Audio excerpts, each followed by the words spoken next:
Don't question my heart, still standing here. I won't question your heart, but I will question the change of theme song. Welcome back, guys, to Fog Wrestling. It is time for your August 28th, 2008 WWE ECW review, and I just cannot get on board this new theme song. It's nothing to do with Saliva. We spoke about it in last week's review. I'll speak about it again here. Look, Saliva, great band. They produced lots of great songs.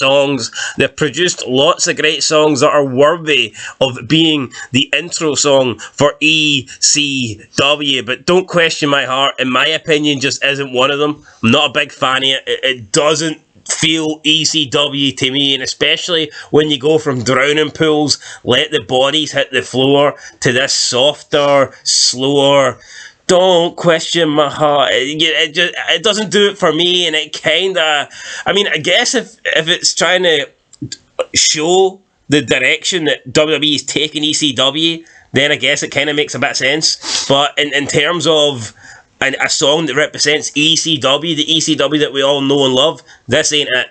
You're goddamn right, and I didn't know Saliva sung this song. Yep. So there we go. Saliva.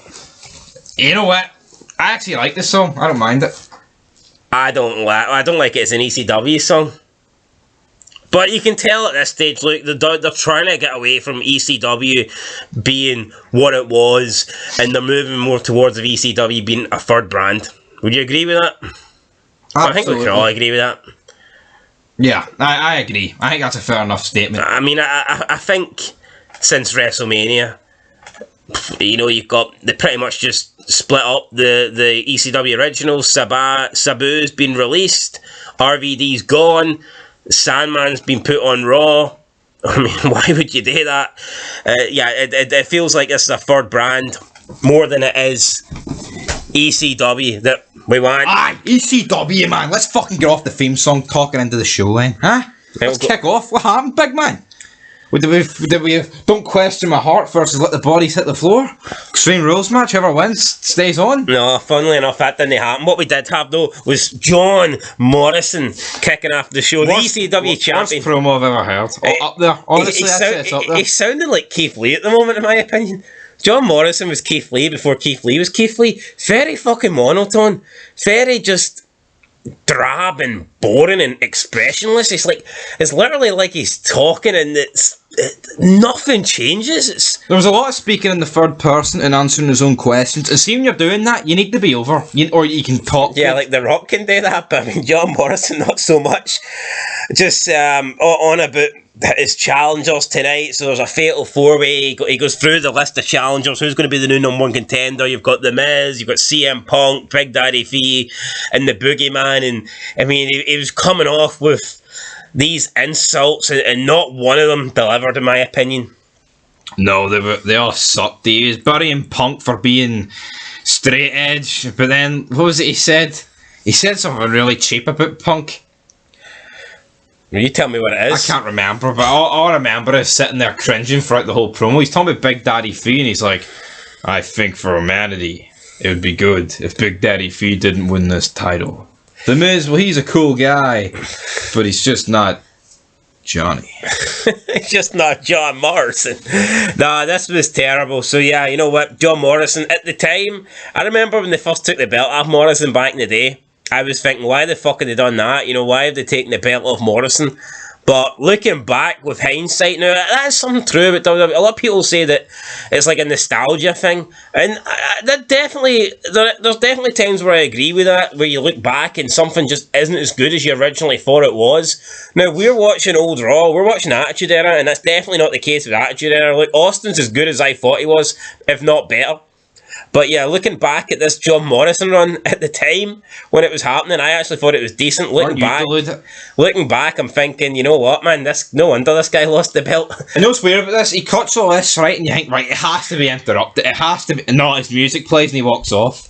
Yeah, so, bit of a strange promo. Speaking of things that ain't good, though, we get Stevie Richards versus Kevin Thorne for, I believe, that this could possibly be like the 5th week in a row I'm not sure they've had... I'll show you. You'll see. I mean, Stevie Richards sounds like he smoked 50 a day and he's never even had a smoke. That's mad. He gets less views on our channel, on his actual YouTube channel. Oh, that's even madder. Setting up gym equipment for his one-eyed cat. Don't worry, Stevie Richards. We'll put you over. Go and check him out. StevieRichardsFitness.com. But, Will not make it. You'll see. Stevie Richards versus Kevin Thorne, a feud that's absolutely going nowhere. I mean, you talk about a pay-per-view build-up and, you know, payoff, but, I mean, this ain't getting a pay-per-view match. Where's this going? Like, literally. I've noticed ECW has literally just got a trend that will repeat the same match for about 6 weeks. And then we'll so you WWE games where they have to face each other, or that's it, over. The rivalry ends if they don't have a match. You'd Burke and Punk doing it for about a year.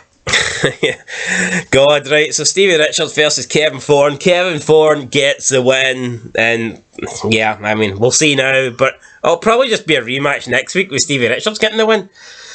We get a special look at the Boogeyman. We see him eating worms, and we see him terrorising everyone on the ECW roster, and we see him terrorising everyone before he got to ECW. So yeah, the Boogeyman is here, and he's coming to get you. Then we get The Miz backstage. He's with Extreme Expose. Balls Mahoney arrives. He says hello to Kelly. The Miz starts burying him, making fun of him. Basically says last week his win over Elijah Burke was a fluke. I pretty much thought the same as The Miz, to be honest. I was surprised when... I know they're trying to make a storyline of this, right? But see Balls Mahoney, he's supposed to be a tough bastard, so why is he not just battering The Miz at any opportunity? I think it's making him look incredibly weak.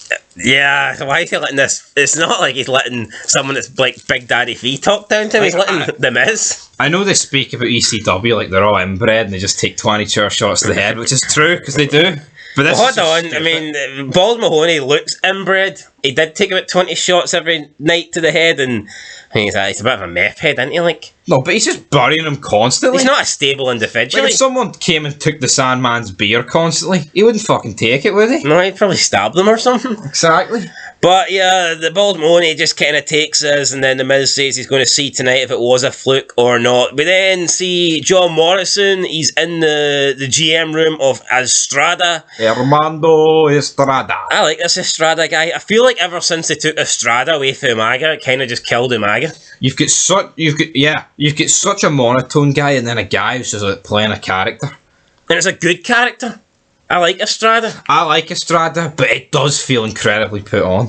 It does, but you know what? I'd take a character that's so put on than someone who's not got a character. Reminded me of Baron Corbin when he was smoking the cigar with JBL. It just didn't feel... Alright, then who would you rather see? I think he's brilliant, but it feels so forced. Estrada or Adam Pearce? Does it not feel forced? It does, but Estrada or Adam Pearce? Estrada and his lawnmowers and his cigars. It just puts Adam Pearce in the scrapyard. Scrap Daddy belongs in the scrap. John Morrison here, awful. Punk comes in, takes a drink, and then like kind of says, he says like Pepsi or something, fucks off. And then he kind of like jolts towards Morrison, and Morrison kind of like shits himself, and it's like, what are we doing? Morrison, what are you doing? You beat this wrestling or ping pong? You beat this guy like 10 times already. Why are you afraid of him? He obviously can't throw a punch. Just look at his UFC body run. It's not gonna. But Morrison acted like really scared of Punk here, which I didn't think made much sense. And Estrada kind of hid behind Morrison the entire time. You didn't thought Big Daddy Fee walked in here, not CM Punk. Anyway, then we get Balls Mahoney versus Elijah Burke, another match that we've seen way too many times. Seen it last week, seen it again here tonight. This Elijah time, Burke's not got long left. See, when you lose, make it 2008. Don't think so. When you lose to Balls Mahoney, like, you know, your career's kind of doing the shitter. Yeah, it's not. You're not got much long left on the gravy. Well, I'm pretty sure he's the Pope in TNA in 2008. So the Pope. But yeah, Elijah Burke gets the win, so there you go, he gets his win back. After the match, The Miz is making fun of Mahoney again, he walks off to the back, but Kelly gets in the ring.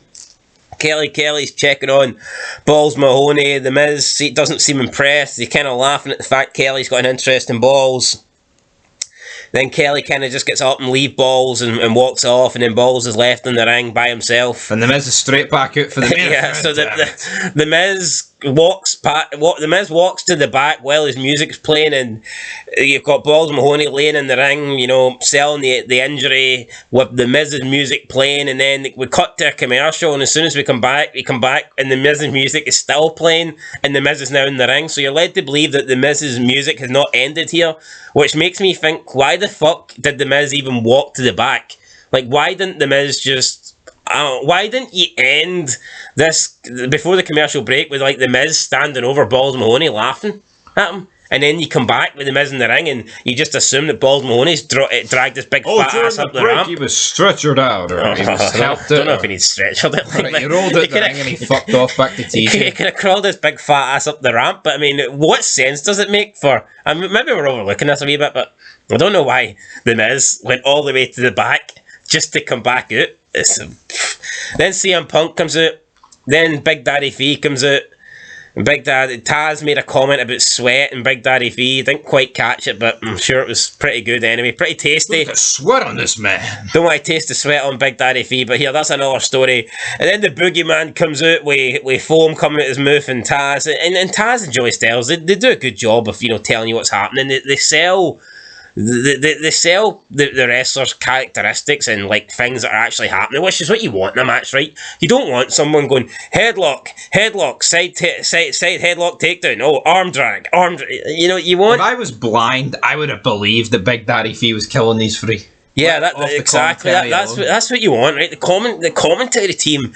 No one really wants a move. What sounds better? Austin stomping a mud hole, or Austin Austin with stomps in the corner of the ring to blah blah blah. It's stomping him. You know what I mean? It's fucking boom.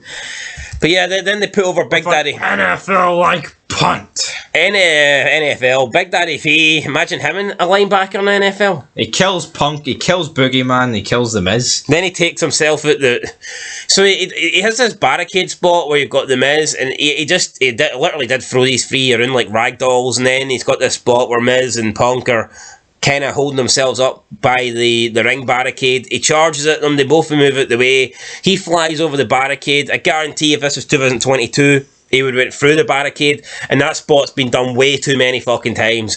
It's been done way too many times. I was actually glad here that it didn't happen, even though it wasn't done at this point in wrestling. But he flies over the top, he lands on the cold hard cement, I think, and there was people front row. It's not like they cleared this area out for him. This was mad. There was like literally fans like at this section. He landed on some guy's feet. That guy needs new feet. Pancake feet, for fuck's sake. So this took Big Daddy Fee out the match for some reason.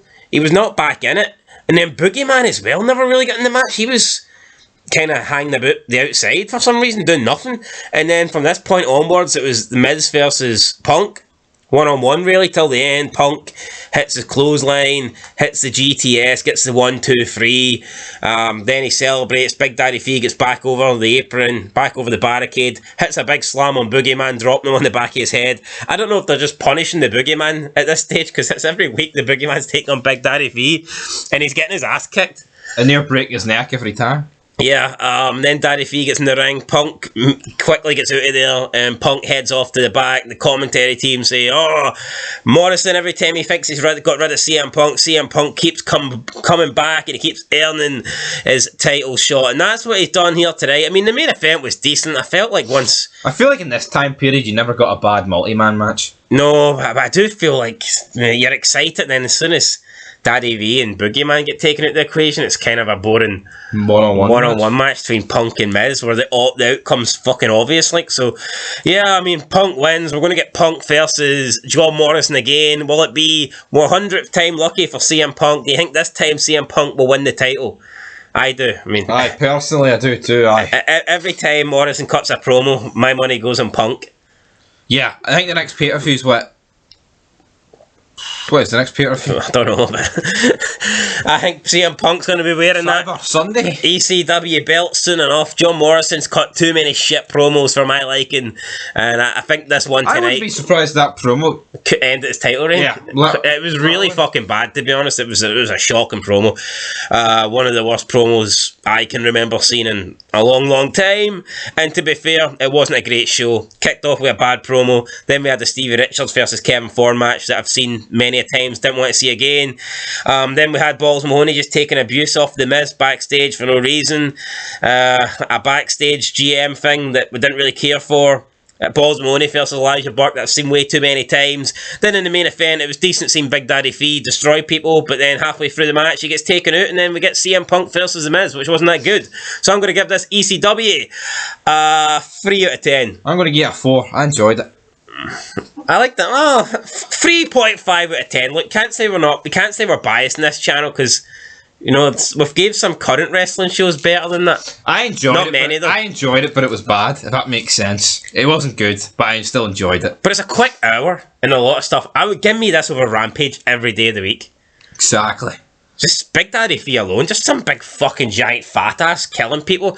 I mean, see when Big Daddy V does a chop, you literally feel like the guy he's doing it to is about to die. You feel it in your house? You do, you feel like the walls are caving in on you. I'm like, the chop. The chopping machine, anyway, right, we'll see. Will John Morrison have that belt chopped off him next time we do an ECW show? We're moving into September now, so yeah, next time we'll be back, I believe it'll be September 4th or 5th. Who knows? Tune in, and we'll see if John Morrison can remain champion, guys. But that's it. Till next time, been Fog Wrestling. Peace.